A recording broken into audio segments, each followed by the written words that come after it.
Well, here we are again for part 2 of the RGT Challenger Pro, or the EX86170 Pro. Where we left off last time, we were having a close look at this thing and I had a couple of little issues. I'm pleased to say I've got them fixed. Most notably, this is the stock servo now. This is what it always should have been able to do. Some of you have seen the photo I posted, and if you haven't, take a look at this. This is what I found when I opened the servo. How did the water get there? How did the rust get there? It's a mystery. The rest of the car is legitimately brand new. It's never been driven, not a scratch on it. The box is dry, brand new, not a scratch on it. The radio, although I've opened it up now, it had the sticker on it. Everything was just brand new about this truck. How did a servo in that condition get into a new truck? It's a mystery for the ages. The other thing to tell you is this chattering servo was because of the radio system.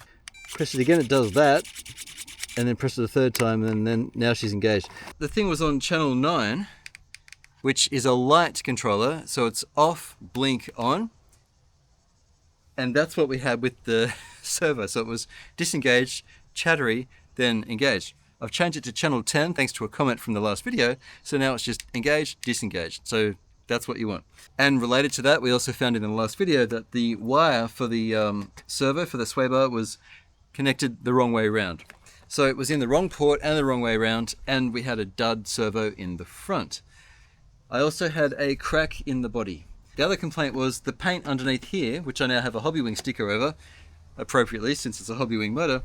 When you open this thing all the way, the mechanism under here, if not the hook, the mechanism would scratch the paint off in a nasty little line. So I've hidden that with Hobbywing on the bottom.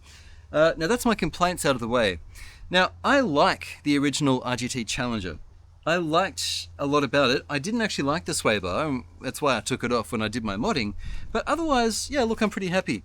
I would like to see the these cloned tires go away. I'd really like to see these manufacturers stop copying what they think is the good tire.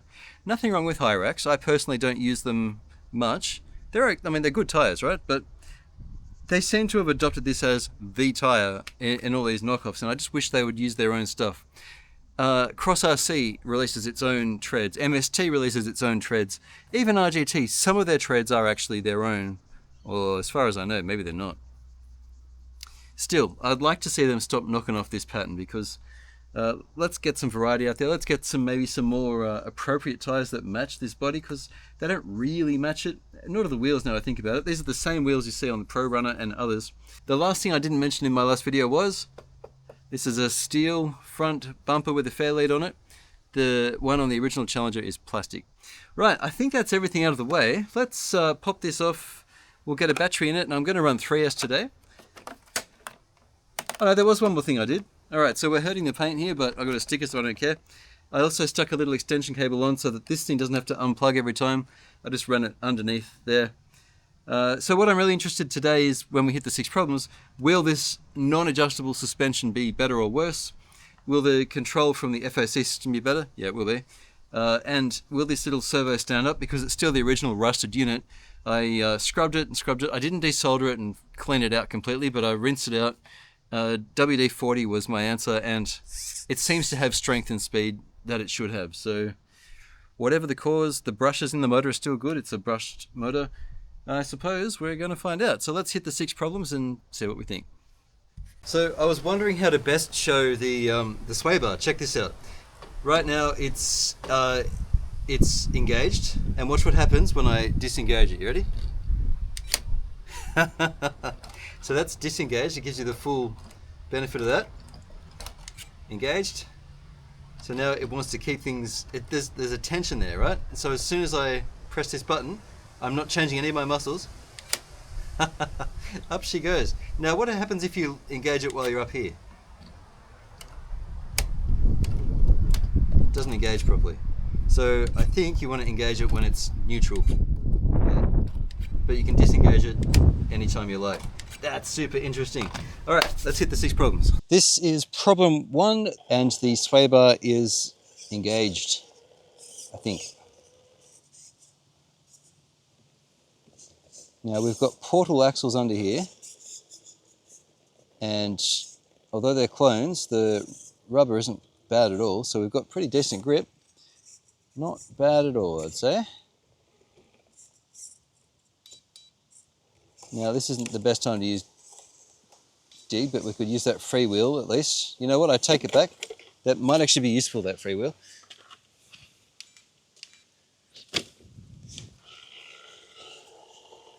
Just give that another go without locking anything. We are, of course, in first gear as well. I wouldn't mind having this suspension adjustable. I would probably give it a little bit of preload in the back, honestly. It's good, but I'd like it to push up a little bit more for my liking. All right, I should have waited till I got to this point. If you had heavier wheels or weight down low, it wouldn't have rolled before. Now the dig engages nicely. This isn't actually the main point of dig, but it can certainly be helpful. You can even use it when you're reversing to push the nose around, but again, not the main point of dig. Anyway, problem 1 done. Let's have a look at 2. All right. I've just disengaged that sway bar. I want to see the thing move around a bit, I guess.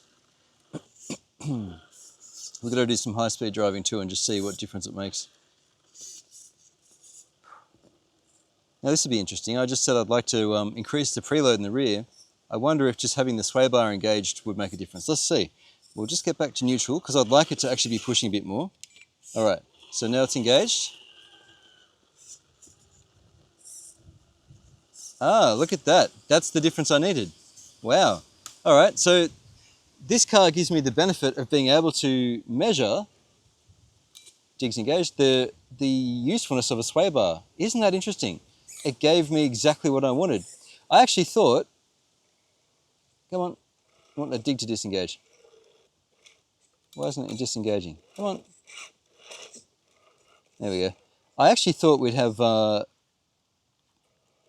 only disengaged for crawling and only engaged for high speed, but I was wrong, and delighted to be wrong. Continuing into problem 3, we're going to come at it from an angle. I don't think this thing has the mass down low without any mods to do the straight on, but this should maybe be enough. No. All right, so I don't always recommend adding mass, but in this case I would, just for the front. You want a bit more down low to keep that nose from flipping backwards for steeper stuff. There are 2 ways to do this. We're gonna, we'll try this way first actually.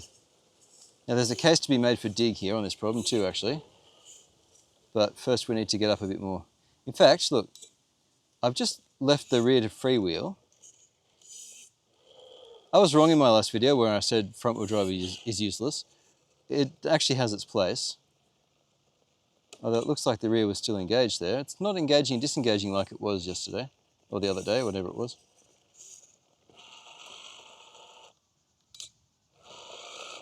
See, dig should be engaged. There it goes, it clicked in. Now it's freewheeled. There we go. Oh, it engaged easily enough then.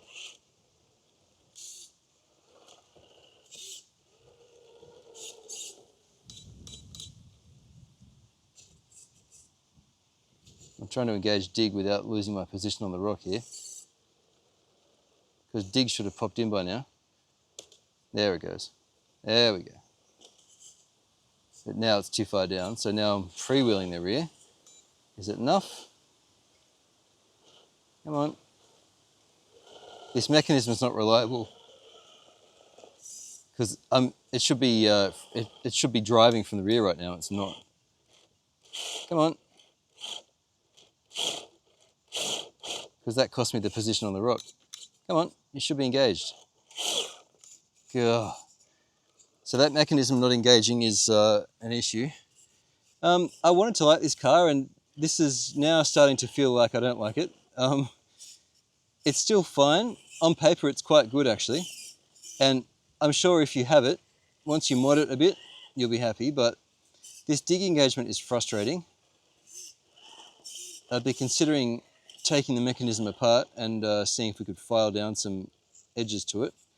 And it really could use some mass on the front knuckles, front axle area. The original axles had metal in them. These are all plastic. but the so you can't change the C-hubs, but you can change the knuckles and the portal outers as well.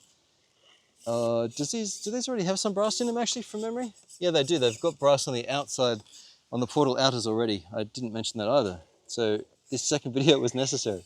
I still want more mass. I suppose you could do it with wheels, but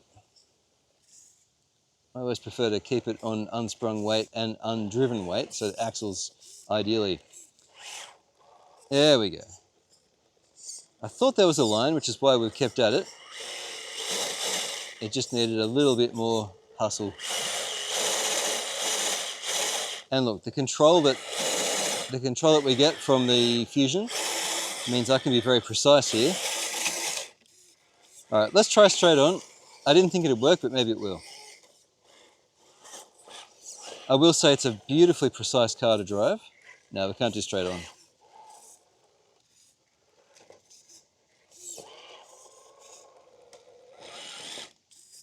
Because the problem with just giving it acceleration anytime is we're going to flip the nose back up in the air. It'll somersault backwards. But if you carry momentum in, sometimes it can help. It might be able to do 3, but we're going to count it as not.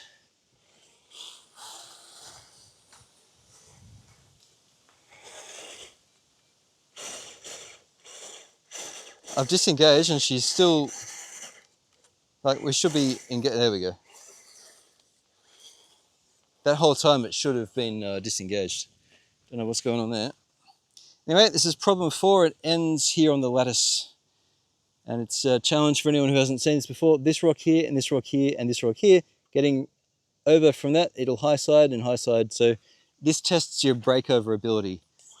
That's what we're interested in today.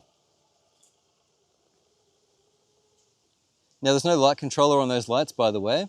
I moved the plug to switch 9, but switch 9 does nothing. So you need to put a light controller on if you want to control that. There are light buckets for the rear. There are light buckets for the rear, but there are no lights in there. So you can stick a light kit in here if you like. Now, even with portals and 4.75-inch tyres, we're having some issues. The car's still pretty stable, actually. You see the body's popped out of its, the body's popped out of its slider there, for whatever reason. We don't quite have the reach. Oh, okay, so let's disengage that sway bar. This now may let the wheel drop down and give us the traction we needed. I forgot I could do that. Yeah, that's what we needed. So sometimes you need to drop the wheel down and sometimes you want to keep it up. That's super interesting. Do you realize that? This is a big deal, actually. I could make, hang on, we're just going to pop that in because I want to take a photo. Yeah, I've never been able to test whether a sway bar is useful or not. And I tell you what, that really did the trick. Now, I want to freewheel the rear and just use the front. We're not going to dig. I'll bring this camera back around. We're going to be a little bit tricky here. I don't want that rear pushing. There we go, now it's not. I want the front to pull around. So I haven't locked the rear, it's just freewheeling. Now we're going to engage it again. There we go. And we're also going to re-engage that sway bar because I don't want it dropping a wheel like it just did. No! All right, from the top. Now that we know that this sway bar is useful to engage and disengage, this is a whole new way of driving. We're going to look at this from the top here. We're going to get to this first transition, and this is where disengaging it was useful, so now there's no sway bar. And that back right can reach down where I need it to reach, and we've got traction where we didn't have it with the sway bar. I can't test this with any other car. This is actually quite exciting. This is like the Yikong 4106 Pro with the tank turn, the rear disc brakes. It's brand new for RC and I love it. Now I'm re-engaging the sway bar even though we're not level at the moment. And we've actually got a chance here. Dig is engaged. Now if we go much further forward, the car falls over. But if we're careful, again, dig's engaged, right? So you'll see, oh, you know, ideally it shouldn't be pulling the car backwards, but I don't think it actually engaged yet. Oh no, it has. There we go, now it's in. So now I can do stuff like that. Can't do that without a dig. Re-engage the rear drive, there we go. And if we're lucky, we'll get it to grab and push. I'm disengaging that sway bar. I want the back left to drop a little bit more. And if we're lucky, we're going to get this. Come on. Yes, all right. Re-engage the sway bar. Re-engage, dig. Pull the car around and up. Come on now. Nope, got to have another go at reverse. Oh no, I think I've cooked it. Sway bar is loose again. Rear is driven. No, that's done it, I'd say. That's done it. Dang it. We were so close. Do we have another go? It's interesting. Let's have another go. Now we're still in first gear here, aren't we? Yeah. Oh, you know what? Let me just show you second gear real quick. That's this fella here. There are 1, 2, 3. It's this guy. There we go. So engagement isn't perfect. And we're on 3S, so plenty of boogie.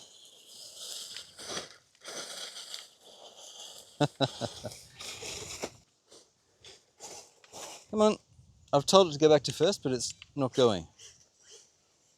There we go. So we've got some engagement issues with these servos. I'll tell you what. I don't usually go this long on problems, but I really am interested to see just what we can pull off here. Can we dig on the fly? Yeah, we can. Good. And disengage that sway bar. Re-engage drive to the rear. Come on. Sometimes you've got to go back and forth until it moves enough to slide in. It should be driving right now and it's not. There we go. Re-engage the sway bar, let that wheel drop down. There we go, here we go. Oh no! So what I'm thinking is, I don't know if you're thinking this, but what I'd really like is diff lock and an engageable rear sway bar. I kind of want to move the lockable rear diff from my original Challenger onto this guy. Flies are getting me today. I think that could be really interesting. You don't really need to,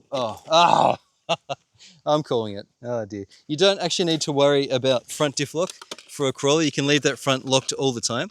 But I tell you what, being able to lock and unlock the rear, plus do this sway bar, that unlocks some interesting possibilities, doesn't it?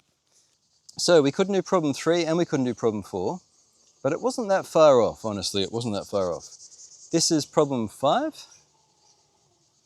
Servo's hanging in there just fine, by the way, which is a minor miracle given how it looked. This feels too fast. Are we definitely in first?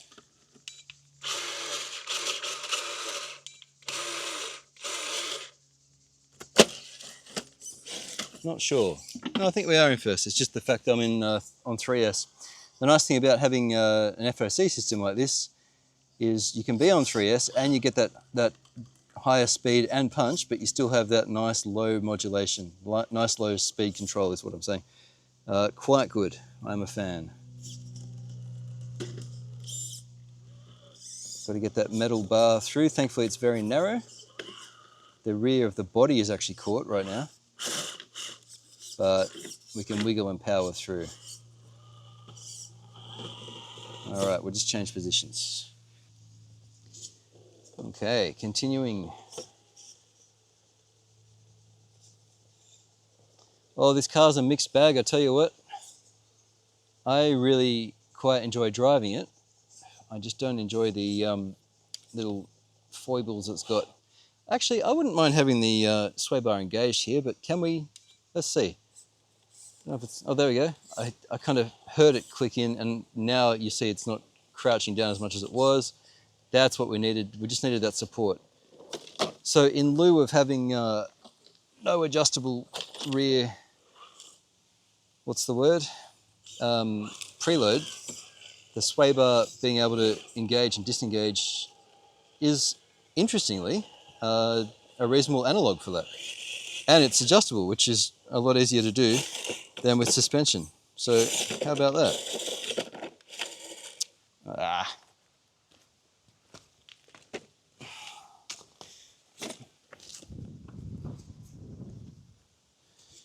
All right. So we're coming at this with the sway bar engaged currently. So the car has a sway bar in the rear currently. Well, I'm grateful to have had the chance to have a go at this car because I've learnt a bit more about vehicle dynamics and handling. And where else could you do a comparison with and without a sway bar so conveniently? So thank you, RGT, for having a go with this model. I think that's great. Oh, we're going to lose this. We haven't got the traction. If I'd had dig or something, it might have helped, but I think it's too late for anything now, except maybe a burst of speed. No. And it's not that kind of rock crawler that we can just get it back up here. Do we give it one more go? I think we do. It should be able to do 5, hey?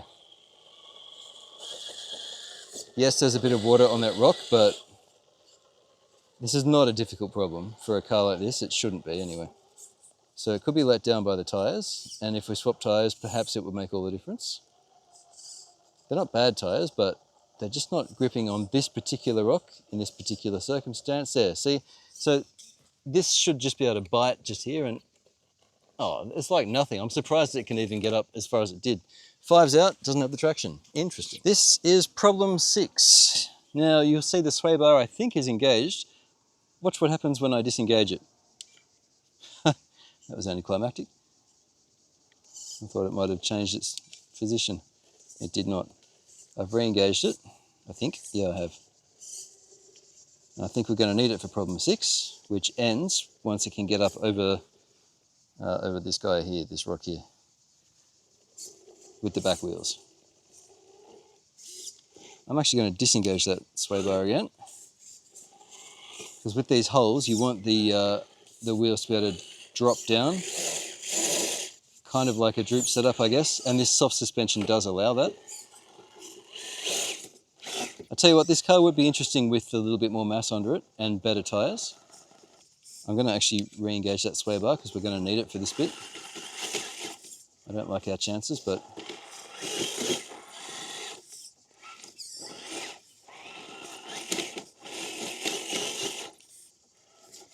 yeah, this rubber compound sucks. At least on this rock it sucks. I'm not a fan. Ugh. And the centre of gravity really could be better. Really. Coming in from this angle, which is what I was trying to get before. And it can't even get traction.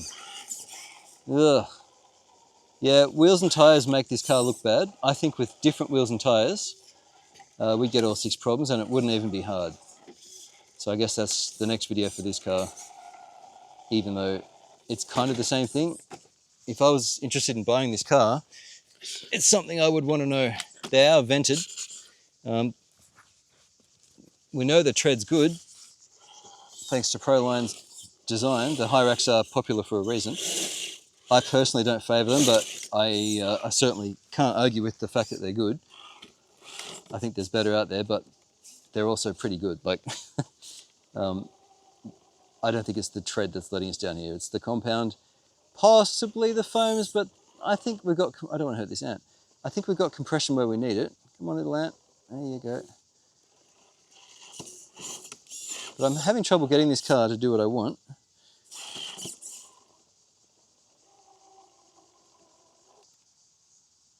Because it keeps falling away. Look at that little fella. We're dancing around each other here. There we go. Now we've got Dig's not helping anybody. It's just trying to stop it from slipping. I've had drive engaged to the rear for a little while and it's not engaging. Where's my drive? Come on. There we go. I think 6 might be out, but we can't say we didn't give it a go. Let's just see if it was to get where it needs to get, which is there. That's all I'm trying to do. What happens if we get a bit further up? Can it breach the rock? It should be able to with portals and with these grippy tyres. If it was in the perfect position, where now you see this should be able to squish. Even if the back was over here more. There, see how it squished because of that? Look out, Ant.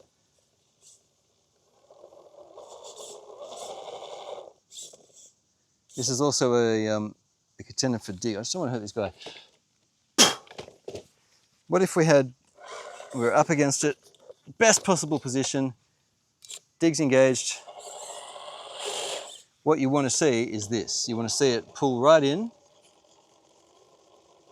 It can't even grip when I'm helping it. You want to see it pull in like that, and then you pop dig out, and it should, that little bounce where it engaged, it should have been able to get itself around and up. So I can't do 6, but it's close. I think these are the problem. They're just not fantastic. So at first glance, you may be thinking, gee, it only did problem 1 and 2, and it's come out with battle scars. Battle scars aplenty, honestly. We've got scratching and whatnot underneath it, but that's to be expected from a crawling attempt. The servo's warm. I'll just pop the top off. Ugh, every time it does that, I hate it.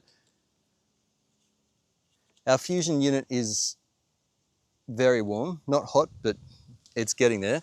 I ran this test on a Z 2200 mAh 100C battery. I like this battery.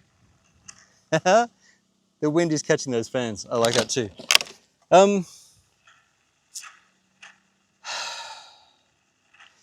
Okay, for starters, this thing seems plenty strong. Oh, you know what we didn't do? This whole time we didn't do this. We didn't test the winch's strength. This is a dead pull.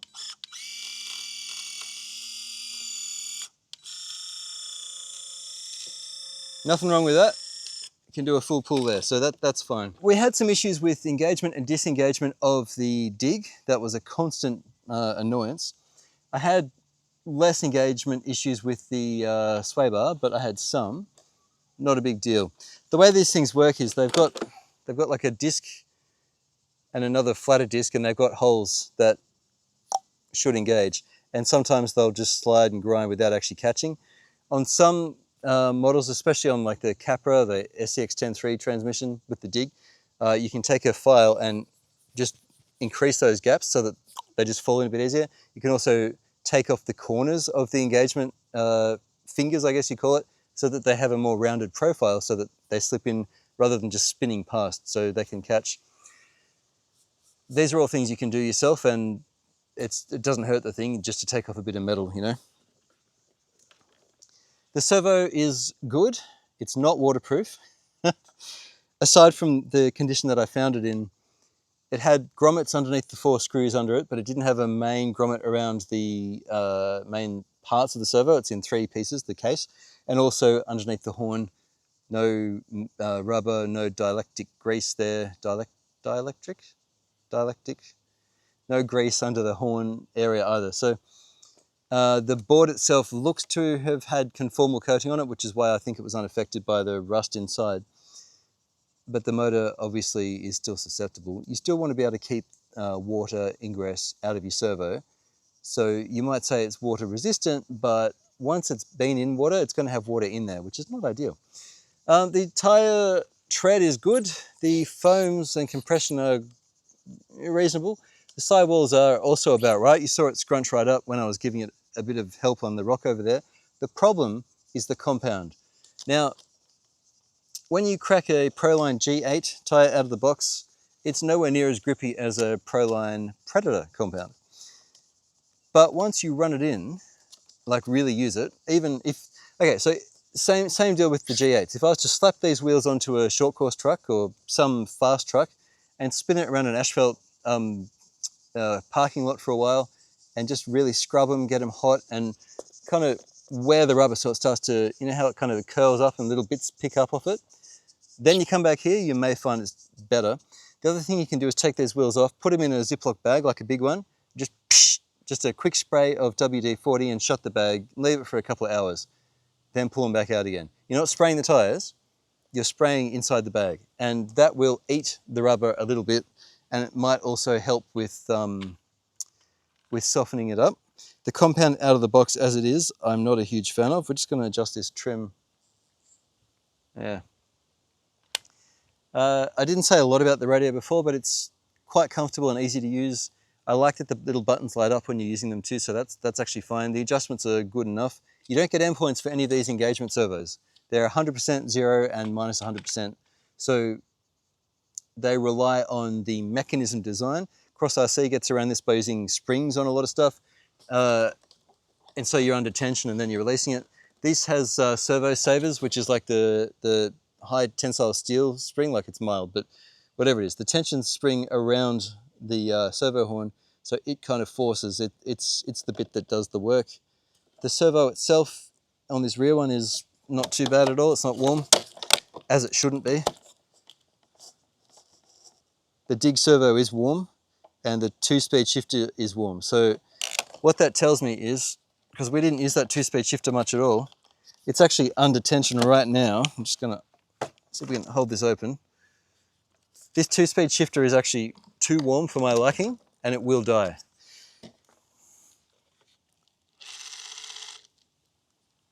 We're on camera here? I can't tell. Kind of, yeah.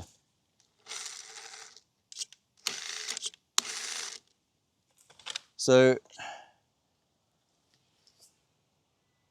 if you put your ear close to a servo when it's on and you hear it going, let me see if I can do this.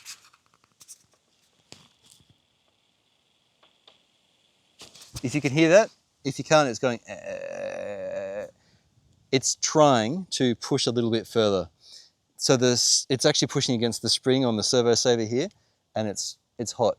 Run this for 2 or 3 hours on the trail and it may die from heat. Heat is what actually kills these things. That's not ideal. The other servos are actually quite okay. So the dig servo and the sway bar servo are fine, but the 2-speed shifter is going to die. There's not much we can really do about that, unfortunately. Because of how this thing is set up, it's not optimized for a radio that doesn't let you adjust endpoints. Now, there's nothing wrong with these servos, and if you replace it with a nicer one, it'll tolerate the heat for longer.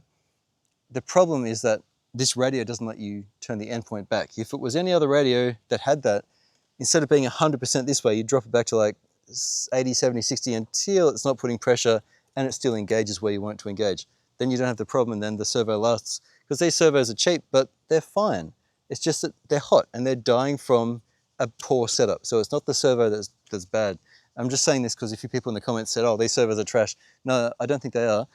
They're cheap, but they're quite serviceable. It's just that it's not designed well. And so if your servo's hot and it's not even doing any work, like it's just changing position, it's not forcing like a steering one, it shouldn't be dying, shouldn't be hot. The rest of the car I'm happy with. Would I recommend this car over other RGTs? Oh, that's a tough one. And it's a tough one because this sway bar, lockable, unlockable sway bar is just wonderful.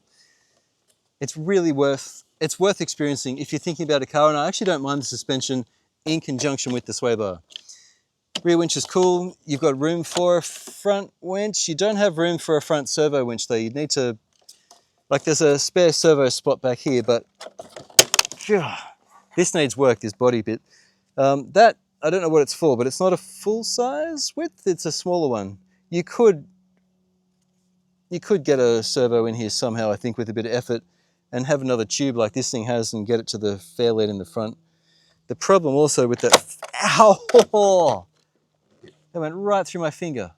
God. The problem with this fair lead position is there's metal right behind it. It's not a functional fair lead like this. You'd need to drill holes. You might even need to change the bumper actually, because this mechanism is right where the cable needs to go for the winch. You can't get a front winch unless you put a bigger bumper on it that can accommodate maybe a front mount, like a top mount winch or something. You're not going to get one amidships, that's for sure. When the body actually goes in, it blocks the whole interior with these little wells, and it's actually pretty good. I found it popped out a bit during driving, and the thick polycarbonate means it cracked. I've gone on about this long enough. This car has more drawbacks on it than other RGTs I've looked at recently. Weird rusty servo internal aside, I still like it. The tyres suck. That's probably my main complaint. That and the servo setup needs some love. If you considered getting this and you change the radio, which is now getting a little wasteful, but if you can use it somewhere else, great radio, just that you can't do endpoints. You heard it here first. I thought we might be able to adjust the endpoints, but we can't, so changing radios would do the job. And this is a fine radio to use elsewhere. This is just an issue with this implementation. Every time I open this, I feel like I'm being cruel to it, every single time. This video is brought to you by my channel sponsors. Here they are. Thank you so much, guys. Every single month. It's a little bit more money in my pocket to spend on buying these cars, because I bought this one. I wasn't given it for review. Now, I am given some cars for review, and I get comments sometimes saying, well, it's free, I should be more grateful. It's not about being grateful. I'm always grateful. It's an absolute privilege to be able to do this for you guys. But what is this that I'm doing? Well, I'm talking to you about RC. I'm talking about a hobby that we like, and I'm sharing it with you. I'm trying to give you information that you can't get anywhere else necessarily. The whole point of these 6 problems here is that you get to see how the same cars work with the same driver who's reasonably competent and consistent, which is a big one. I don't have to be good, I just need to be consistent, which I am. Over all these same 6 problems with their same side hill and breakover and all the rest of it, then you can see what the difference is. So when I criticize a car, and I have been somewhat critical of this Challenger Pro today, it's not that I'm unhappy with the car. It's not that I'm grumbling about having a bad car. It's none of that. Try to understand that I have these cars for you. I don't have them for me. I've got a couple of favorite cars that I will happily drive all day, every day. I play, what's your favorite car? Or sorry, I play if you could only have one with some of my friends when we're driving. It's often the BRX01 or the SCX6 features up there, the BC8 Mammoth. I have like a small handful of cars that I would use all the time if they were my only cars, and I'd be very happy. If I only had one car and it happened to be this, I can tell you honestly, I'd still be happy. There's potential to modify this thing however you like, and you can go to town on any car. I've done this with some of the cheapest of the cheap new crawlers. We've got, on my channel, I've got a couple of very cheap new cars for what they are that I've then modified for as little money as possible to make them crawl better, and we've had good success. I'm not here to moan about stuff. I don't think like that. Every day is a blessing. I'm very happy to be here. I'm talking to you from Australia in a peaceful place. Can you hear traffic right now? I can hear a jet. I can't do much about that. I can hear cicadas, and I'm sitting in the middle of summer. It's breezy and it's going to be like 106, 107 today, but I'm in the shade right now and it's pleasant. It's peaceful here, and I'm one of the luckiest guys in the world sitting here talking to you. I really am. I just want to get that on camera because I haven't overtly said it. I've only implied it in some of my replies. I do not take this for granted, and I don't take you guys for granted. I'm really, really, really grateful to be here. Gratitude has actually gotten me through some really dark times. This car has its issues. Some cars don't have many, some cars have more. This car happens to have a party trick as well with this rear sway bar. Wonderful. We've got a dig that needs a bit of work to engage and disengage. Okay. We've got a servo that miraculously came back to life. I don't see there's shielded bearings but not sealed bearings. I didn't mention that before. And there is brass on their portal outers. There's some stuff here that you would change if this was your only car and you wanted it to last a long time. Shielded bearings would be a good start. That's with the rubber around them, you know, the black rings or whatever. You might look into the WD-40 trick as your budget solution to these tyres, or you might replace the tyres and maybe even the wheels. These will all help it crawl better. It'll also stop it from flipping as easily when you're on the trail. I'd like a rear locker just to play with, but again, it's a toy. It's all toy trucks, it's not serious. I'm taking it seriously because your money is limited and you want to get something that's worth it, right? So I will take this playful, fun thing seriously for you. But it's also a game, and none of it's really anything that actually matters. What matters is what we're doing now. We're just having a chat. I wish you were here, then I could actually talk to you and hear what you had to say. So tell me in the comments what you think. Thank you so much for watching. Throw me a like, and I'll catch you next time on RC-TNT.